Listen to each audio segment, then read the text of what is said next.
Deus é salvação na vigilância da prática da justiça. Trabalhar com generosidade e temor a Deus. São os filhos da luz. Investir os talentos e arriscar sempre. Aí está o Evangelho, a leitura, segunda leitura, está tudo aí dentro. Então já estamos no 33º domingo. A comunidade é um lugar privilegiado, mas não é o único, né, gente? E todo mundo, os padres, só pensam que o lugar de comunidade é na igreja, né? Aí, meu filho, Jesus nunca frequentou a igreja. Ninguém percebe isso. Ele ia para a sinagoga. Então, a comunidade é um lugar privilegiado, sim, para celebrar a fé, encontrar o sentido para a vida. Primeira leitura de hoje. Quem descobre isso acaba afirmando: Deus confiou às pessoas todos os seus bens, ou seja, o reino. Quando Jesus fala do reino, ele está falando dos bens. Vocês vão perceber, gente, é uma maravilha. Deus dá tudo para nós. Um talento significa 3.000 horas, são 36 quilos de prata. 36 quilos de prata equivale a 3.000 dias de trabalho. Colocando no nosso salário de hoje, 30 dias é o salário, né? Para 3.000 dias são 100 vezes mais, né? Então, 100 vezes o salário mínimo dá quanto? 54.500, não é isso? Aí vamos ver, o que são os talentos? É a Bíblia, é a história, a Eucaristia, os sacramentos, a família. Encontrar o sentido da vida. Gente, esse texto aí é um poema alfabético, é interessante. Lá no hebraico, é a letra alfabética. A, B, C, D, né? Agora, em português aqui, você não percebe nada, né? Então, esse texto era... É um modo de dar uma formação para os jovens, né? Que eles frequentavam as escolas para aprender, né? Guardar a mensagem, era em termos de letra alfabética. E valorizando aí a mulher virtuosa, né? Só que a Bíblia não está falando da mulher em si. Você vai entender o contexto depois do Evangelho. Então, o que é importante, né? Claro, o trabalho, né? Veja a generosidade dela, né? A virtuosidade. Os valores do trabalho, do empenho, do compromisso, da generosidade. O que importa não é a beleza, o charme da mulher. O que importa é a capacidade de executar competentemente as mais variadas tarefas. Então, esse poema de Provérbios não quer falar de uma mulher em particular, nem de todas as mulheres em geral. A mulher do poema é a personificação da sabedoria, ou seja, é o próprio sentido da vida e das coisas que realizamos. O sentido da vida e das coisas, como que nós realizamos? É com empenho, com generosidade, é com capacidade, ou a gente faz as coisas assim, lerdo, mais ou menos, né? São da sabedoria, né? Então todos estamos à procura dessa companheira, esposa ideal, não é verdade? O que é? O sentido da vida é a nossa esposa companheira. Dar cor e sabor àquilo que faz parte do nosso dia a dia. Dora, né? Na videira, na oliveira, nas relações sociais, no marido, uma atividade, talento que ela tinha, né? Então, esta mulher é uma personificação da sabedoria. O sentido da vida, gente. O sentido da vida, né? Então, a felicidade é a nossa companhia. É a sabedoria da vida. Quem tem sabedoria vai ter mais. Quem não tem, entendeu? O trabalho, a dedicação, o compromisso, a generosidade dela e o temor a Deus. É o amor, serviço, é a misericórdia, aí as bem-aventuranças. São os cristãos, né? Que lutam, que se esforçam, que arriscam. Lembra? Arriscar o que você tem que produzir. Você ganhou 5, tem que ganhar mais 5. É 3. Arrumar mais 3, só isso. Não é para arrumar 4, não. Arriscar aquilo que você tem. Ganharam, né? Então, quem são essas pessoas aí?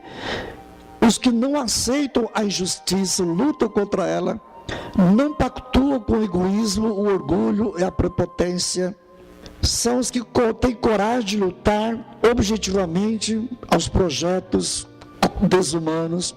São os que não aceitam que a igreja se identifique com a riqueza, com o poder, com os grandes.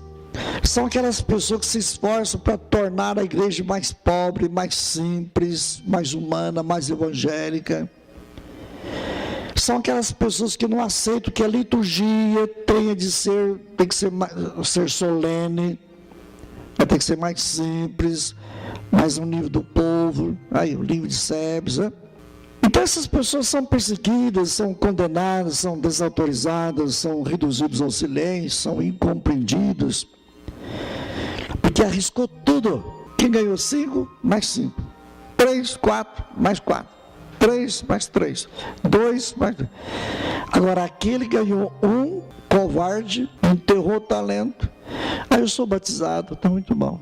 Casei-me na igreja, pronto. Põe a render, gente, né? Então, há cristãos hoje que desistem, gente, por medo, por covardia, né? Demitem do seu papel libertador. Então, semana passada, na continuação, o pobre, ele é aflito, aceitar o luto da vida, é lutar contra as forças do mal. Quem são os aflitos? Os que aceitam o luto das ilusões, das funções sociais. O pobre é aquele que não olha apenas o passado, não se prende ao passado, não fica se lamentando, não se identifica com o seu papel, pelo contrário, ele faz caminhada, chora com quem está chorando, mas também sorri com quem está sorrindo. Aprofundar o sentido da vigilância dinâmica. Gente, como já estamos no final do ano litúrgico, a liturgia agora está nos preparando para o final da nossa vida também. Vigiar, gente, não é uma atitude policial, mas é um compromisso fiel com a prática da justiça. Como aquela primeira mulher lá, gente. Se todo mundo tiver aquela atividade personificada pela leitura, nós estamos preparando a vida do Senhor. Quais são os bens que Deus dá para nós? Nada mais, nada menos do que o reino. Felizes os pobres de espírito, felizes os que são perseguidos por causa da justiça, porque deles é o reino do céu. Então, a palavra, portanto, quer mostrar como devem agir os que se sentem responsáveis pelo reino da justiça. Já falei aí, né? Pelo trabalho, como aquela mulher, né? Generosidade, atividade, né? Capacidade.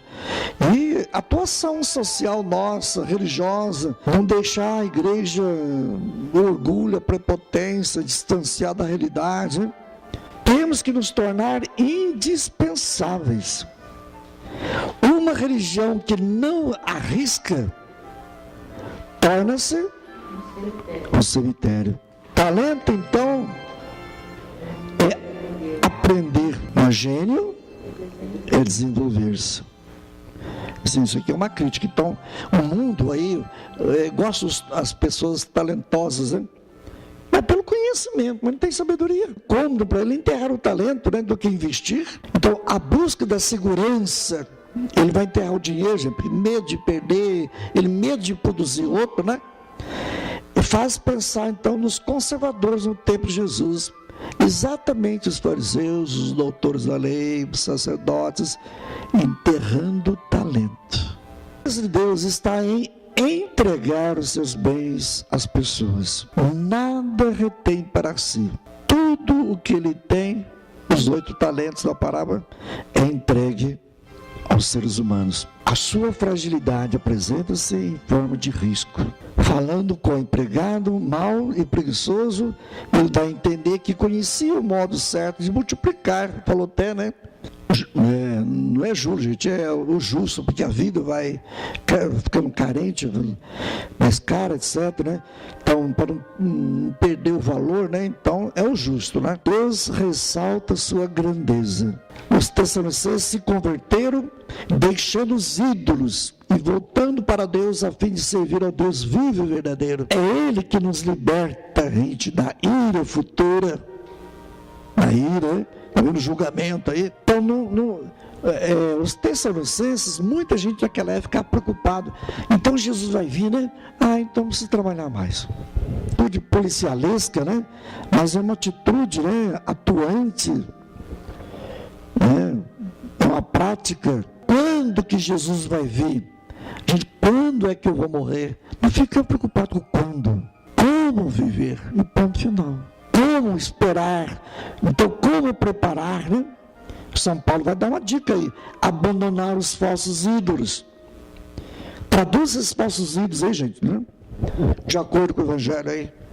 É enterrar os talentos. É não acreditar nos trabalhos da comunidade, não aceitar ser evangelista, ser catequista, ser apóstolo. Não quer fazer nada, não quer assumir nada. Mas a segurança, que era o lema dos romanos, do exército romano, né? Que era uma ordem social. Agora, a comunidade, a função dela é ser filhos da luz, filhos do dia. Portanto, uma comunidade vigilante, na paz, na segurança.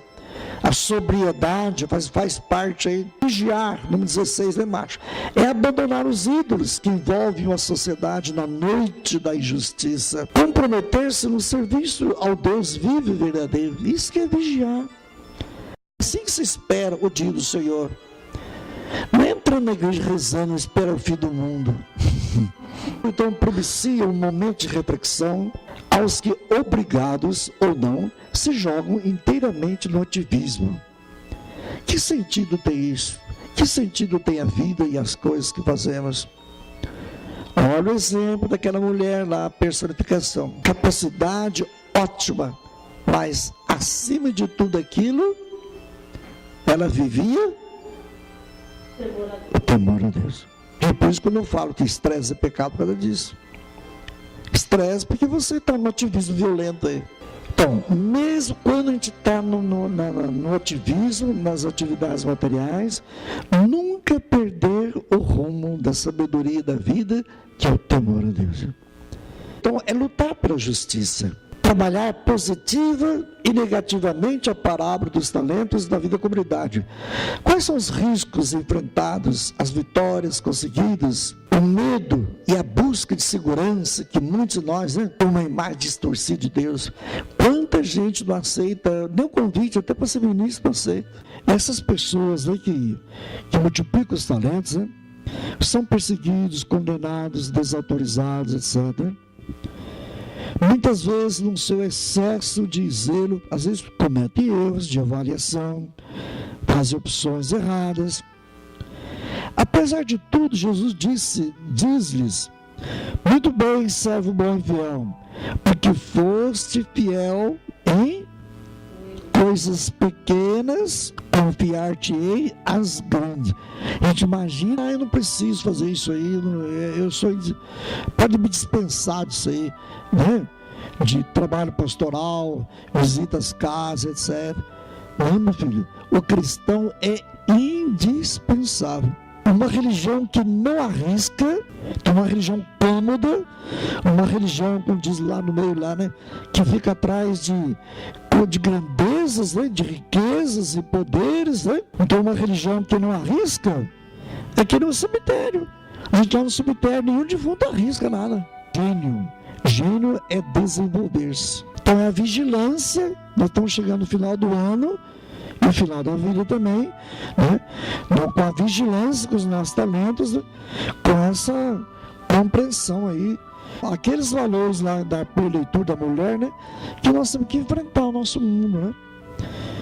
Então, o êxito, a felicidade, o sentido da vida está no valor do trabalho, do compromisso, da generosidade,